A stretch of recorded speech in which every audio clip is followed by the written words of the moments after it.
Yes, the good old Nintendo Entertainment System. Gotta be one of my favorite consoles of all time. Sure, it's got a lot of problems at times, like the cartridges could get stuck. Sometimes you gotta clean the system once in a while, but other than that, very fantastic system. However, this thing has came with a lot of weird accessories before. And I have one of those weird accessories. And that is, of course, the good old NES Advantage. This is probably the weirdest thing I ever have. Okay, so the NES Advantage is a very interesting thing. So, what is the NES Advantage? Now, this came out in 1987, shown on the back of this. This has a pretty long wire here. So it came out during the days as when children would always go to arcades on a regular basis. So Nintendo teamed up with no, I think they just made this on their own. I don't think this was made by, I don't know. I haven't done much research on this thing. So I'm taking this at face value. So NES decided, why do I want to call Nintendo NES? This is going to be a good video. Wait, I'm fancy.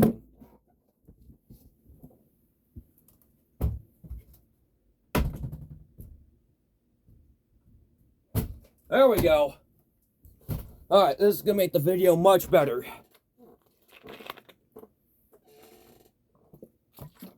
Okay. Sorry about that. Okay. Nintendo marketed this accessory controller thing to be more like how you play it in arcades. So say that the TV behind me is facing me this way, and this little list is on the table. I could just use it like how arcades would. I can't really, I don't have three hands. Okay, there it goes. The button's working. Alright. However, like I said, the problem is that the TV that I'm using is, it's not that way. I mean, no. It's not that way. It's this way. And the table that I'm recording this in is, it's right here. And the chair is, well, right here. There's no table in front of me. I mean, I could just do this, but that's, honestly, I could just do this, but that's gonna be a little awkward. So, yeah, there's that. I mean, I could theoretically do that because, well, how ungodly long this is. Like, good God, this is, like, you could go all the way from New York to California with this length. So let's test this thing out a little bit, and I'll also explain what the buttons do. To make things a little bit more interesting, as you can see, this thing has two controller ports. The reason why it has two ports is that right here you can alternate between players. So player 1, player 2. At first, I thought that the player 1 wasn't working because I used the player 2 port for a little bit. But player 1 port was actually working, so let's get this thing up and plugged in. If I can do this with one hand, really, it might be a little bit difficult to do that. That's one. It's uno. And that is supposed to go up, and it's dos. Okay. And there, yep, that's it. Okay. And now we need a game to choose. Now what's a game that could possibly, Mario, or maybe later, Tetris? No. Contra, no, that's a little difficult. Championship bowling, definitely not. Excitebike, no. Baseball, Dr. Mario, no. Pinball, maybe. I have a lot of NES games. Paperboy, no. Kirby, maybe. Okay, I don't have a lot of games that would show the capabilities of the NES Advantage super well, but let's try the ones we have. Okay, every button. Now, this is not as similar as the NES standard controller is, but it does have the start and select buttons. Here it is right here, the start and select buttons. Instead of a joystick, instead of a D-pad, it got a joystick, like the arcades, and of course it has the BA buttons right there. But here is, here are the new buttons we have the turbo buttons, and I think these, what do I call them? The spinners, I guess we could call them. Little turn-up things can be used to how much you want the turbo to impact or whatever. And you've also got the slow button. The slow button is kind of useless for Dr. Mario, because Dr. Mario, if you press start to pause your game, then it is just gonna show you a black screen with start in it. So, and it's gonna also give you an epilepsy warning. Well, essentially what slow does is basically just hit pause 100,000 times on repeat. There's like pause in 1 second, and then another millisecond, it just unpauses and all that, which makes your game very, very janky, so I wouldn't recommend you slow. Alright, let's try pinball.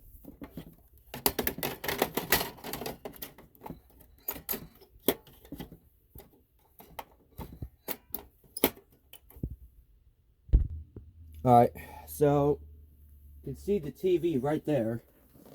I think, oh yeah, the thing with the NES is that it only wants to work when it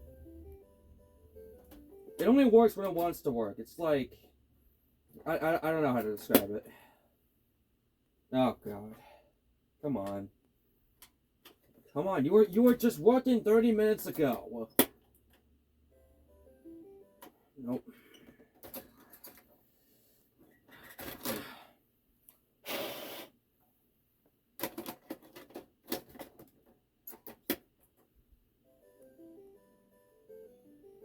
Sit. How about let's try this. That made it worse.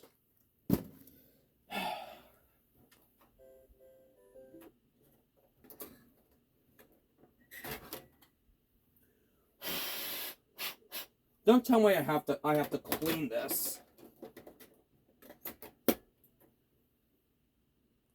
It's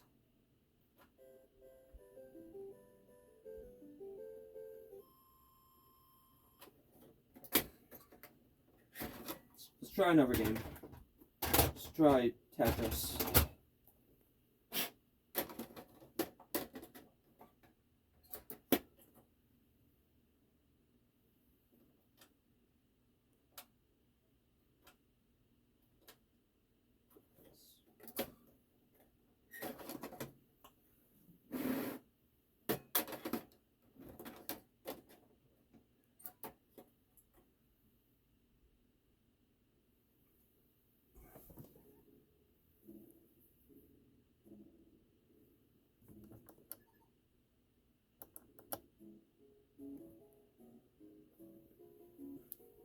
I think this needs to be cleaned. I literally, we're literally just working like.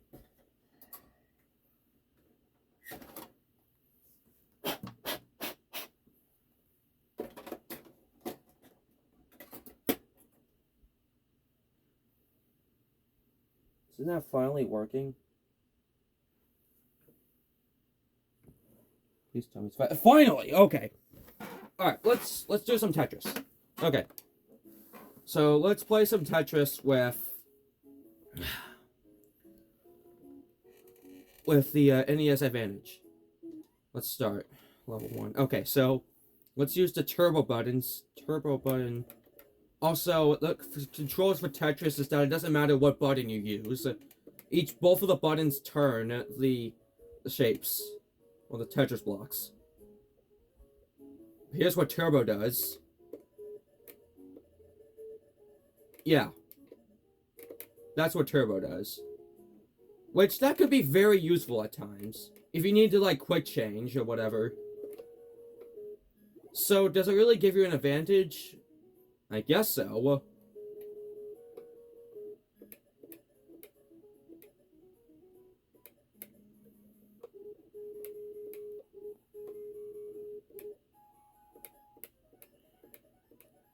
Come on. There we go.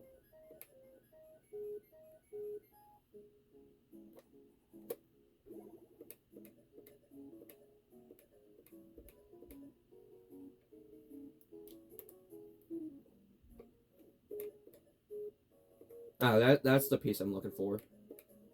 Here it is.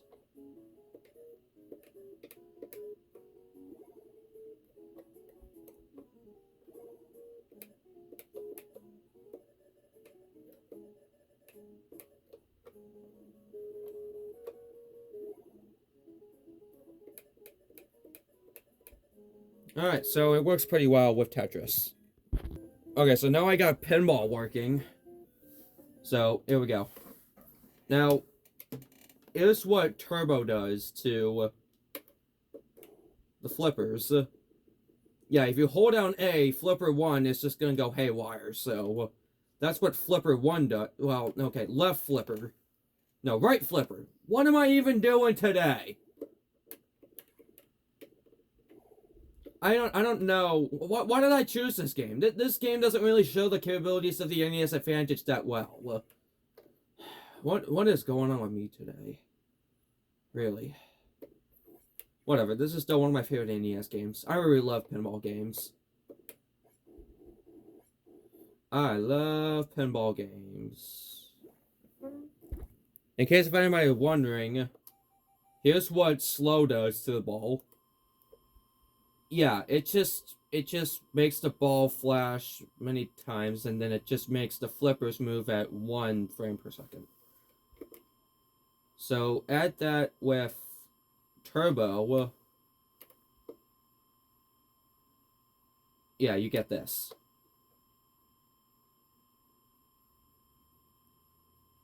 However, it just gives you this very annoying static sound that will probably give people that have PTSD over TV static sounds, or whatever. Alright, now let's try the best NES game ever made, Kirby's Adventure. Alright, so as for the jumping aspect of Kirby,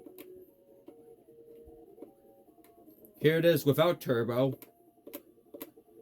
I have to press the button a few times, but if I hit turbo, I can just hold down the button and he'll keep jumping. Okay.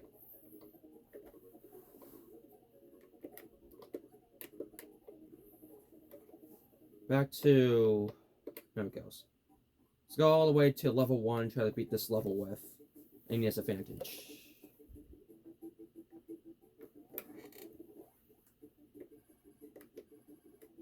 We'll put turbo on for B.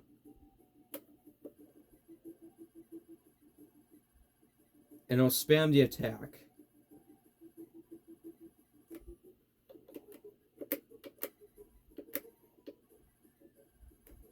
That could be very useful for bosses, especially if you have laser, which is like the best ability in this game, I'd say, in my opinion. Well, best ability, like, boss-wise, but my favorite ability is the cutter ability. Because I thought it was like the coolest thing when I first saw it in Kirby's Return to Dreamland. It's my favorite game of all time. However, I would recommend you use this if you want to use abilities that don't like have a holding attack. Like Spark. No. Spark has a holding attack because basically its only attack is okay, that one's the... Oh god. It's harder not to float with the joystick. than, say, the D-pad. This is Spark's only attack. You can just hold B, and then it'll do the work. But with Beam, its only attack is just... You don't need to hold B in order to do the attack. You could just do it once and it'll do the whole thing. Fire, on the other hand, yeah, the same thing. You just hold B and boom, you've got your attack.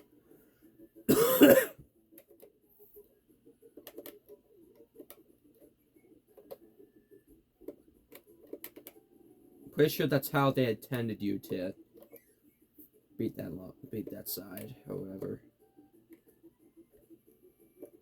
There's no bomb ability in this game, so you could just kill Poppy Boats Jr.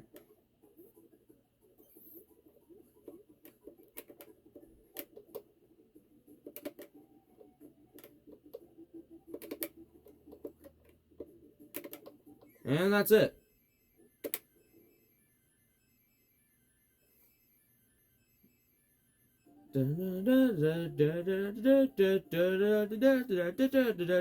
Burn. And now for Mario Bros. Super Mario Bros. Okay, so A button for turbo. Yeah, you can just hold down and he'll constantly jump.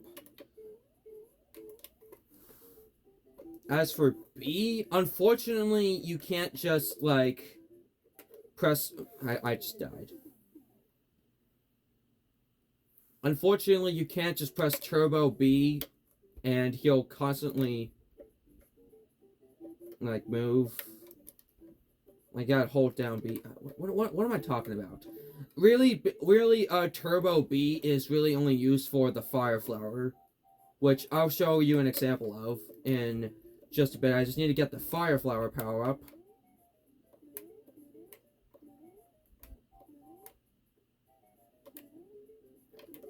Here it is. I'm gonna kill this Goomba. Okay, so we're gonna hit Turbo B. And I'm holding, and as you can see, I'm holding B down. And you see Mario is throwing fire. Oh, look what I can do now. Now I'm going rapid fire.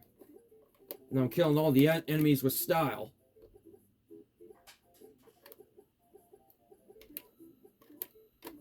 Okay, this is kind of overpowered.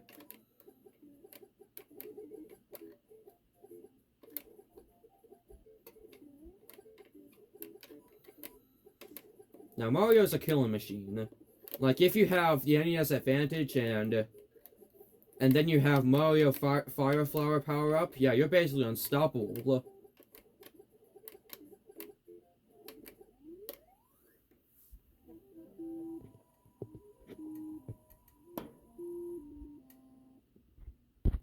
So yeah, it is pretty useful for a few games, like the games that I just showed.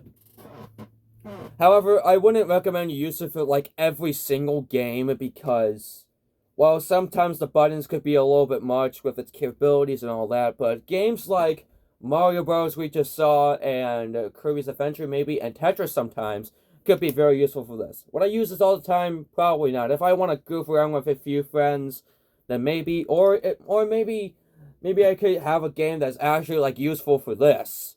But for now, I guess I'll just stick to, well, the standard NES controller. So, anyways, thank you for watching this absolutely terrible video. Make sure you like, subscribe, send this video to a friend, and I'll see you guys later. Goodbye.